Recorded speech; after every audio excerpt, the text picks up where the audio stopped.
go résoudre l'exercice des deux ballons. Okay. Donc, qu'est-ce qui est important à savoir? La trajectoire dans le temps, elle est donnée par la position initiale, plus la vitesse initiale, plus l'accélération fois t carré sur 2. Ça, c'est une formule que, normalement, vous avez dans votre formulaire. Ok. On va se focus d'abord sur le ballon bleu. Le ballon, c'est celui qui est déjà à 100 mètres et qui est lâché. Et vu qu'on ne donne pas de vitesse, il va juste redescendre sous l'effet de la gravité. Donc, sa trajectoire à lui, on va noter Y bleu. Sa trajectoire dans le temps, elle est égale à x0 plus v0 fois t plus l'accélération fois tk sur 2. Ok, il y a pas mal de choses qu'on doit déterminer ici.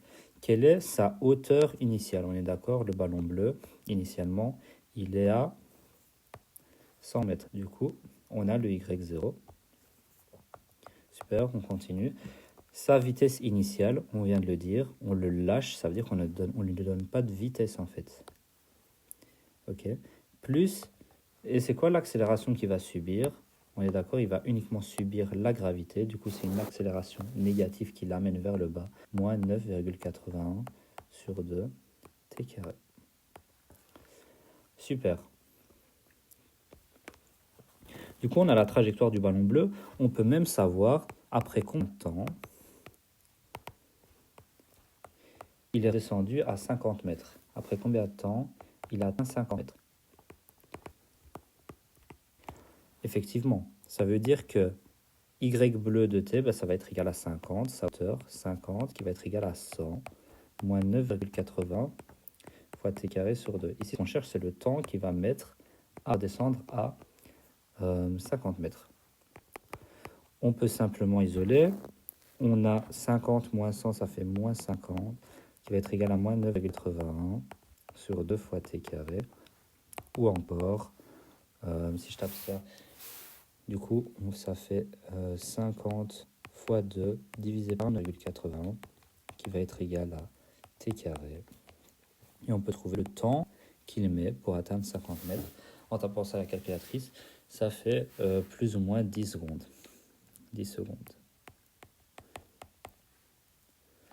10 secondes, c'est le temps pour atteindre une hauteur de 50 mètres. Ok. On va réécrire ça. Y bleu, la hauteur du ballon bleu après 10 secondes, elle est égale à 5 mètres. Super. On garde ça avec nous, c'est assez intéressant. Maintenant, il y a un deuxième ballon dans l'histoire. Le deuxième ballon, il n'est pas lâché, lui, il est lancé. En fait, il est lancé depuis une hauteur y0 égale à 0 avec une vitesse qu'on ne connaît pas. On va dire que c'est le ballon blanc. Du coup, la hauteur du ballon blanc, c'est égal à sa hauteur initiale plus sa vitesse initiale plus son accélération carré sur 2. Ok. Sa hauteur initiale, on vient de le dire, c'est 0 parce qu'il est lancé du bas. Sa vitesse initiale, elle est inconnue. Et l'accélération qu'il subit, c'est exactement la même accélération que l'autre. C'est l'accélération de la gravité. 9,81 fois t carré sur 2. Ok.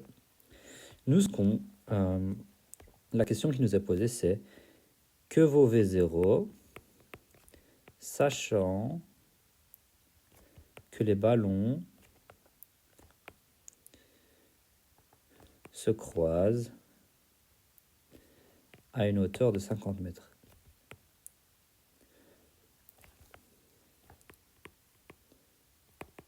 Comment on va déterminer ça? Maintenant, c'est de la logique.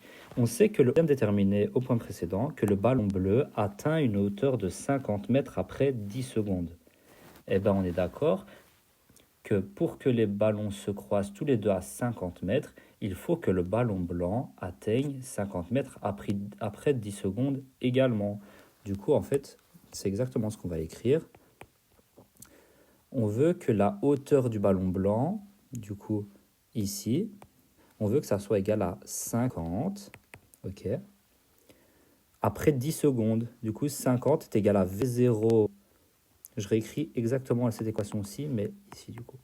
On veut qu'il ait atteint une hauteur de 50 après 10 secondes. Du coup, V0 fois 10 secondes. moins 9,80 sur 2 fois 10 au carré. Ok. Maintenant, si je remets de l'ordre là-dedans, ça fait 50 plus 5 fois 10 au carré, ça fait 500. Ok, ça fait 550 divisé par 10. Ça fait plus ou moins, ici, ça fait plus ou moins une vitesse de 55 mètres par seconde. J'ai isolé V0. Attends, je vais juste le réécrire en fait, comme ça c'est plus clair pour vous aussi. 50 plus 9,80 sur 2 plus 10 fois 10 au carré, ça fait plus ou moins plus 500. Divisé par 10, et ça nous donne V0. Et donc, on a V0 qui est plus ou moins égal à 55 par seconde. Ok. Je réexplique l'exercice. On a fait quoi? On sait que la hauteur du ballon bleu dans le temps, en fait, étant donné qu'on ne lui donne pas de vitesse initiale, il commence à 100 mètres de hauteur, mais il va subir la gravité, du coup, il va descendre. Et nous, on a déterminé après combien de temps il va atteindre la hauteur de 50 mètres. Ok.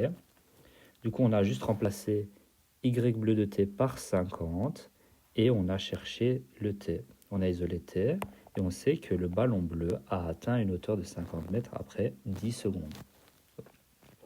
On va se servir de cette information-là parce que dans l'énoncé, on nous dit on veut que les deux ballons se croisent à 50 mètres de hauteur. On sait que le ballon bleu atteint une hauteur de 50 mètres après 10 secondes. Ça veut dire que le ballon blanc également doit atteindre une hauteur de 50 mètres après 10 secondes. On est d'accord que s'il atteint une hauteur de 50 mètres après 10 secondes, ils vont pas se croiser, les deux ballons ils vont pas se croiser, mais pas à 50 mètres, tu vois. Du coup, il faut qu'il atteigne 50 mètres après 10 secondes aussi.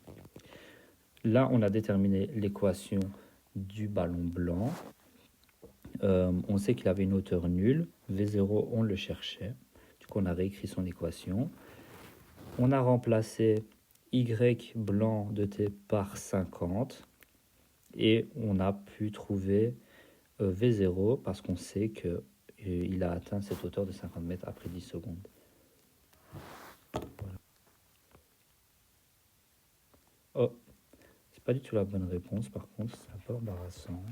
À mon avis, j'ai juste mal réécrit le calcul.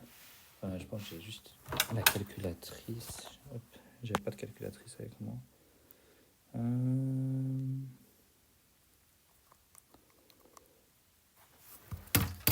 Bon, c'est bizarre, je poste quand même la vidéo. Mais je pense qu'il y a une mini faute quelque part. Ou pas. Je vais vérifier en même temps.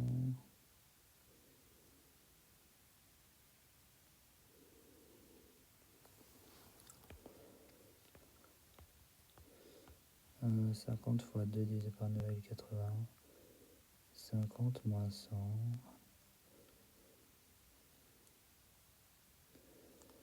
Moins 50 divisé par...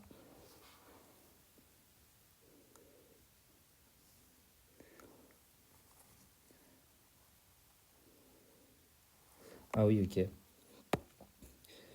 Ok. Ici, en fait, 10 secondes, c'est égal à t carré. Et normalement, on aurait dû prendre la racine. Du coup, t, c'est égal à la racine de 10. Et du coup, c'est pas 10 secondes, c'est racine de 10. En gros, le calcul reste exactement le même. Il faut juste que on remplace 10 par racine 10. On remplace par, du coup, racine 10 au carré. Ça va nous donner 10. Et on retrouve le nouveau V0. Ok, le raisonnement est complètement correct. Il faut juste remplacer 10 par racine de 10. Donc voilà. Sorry pour la mini-faute. La moindre question, au revoir.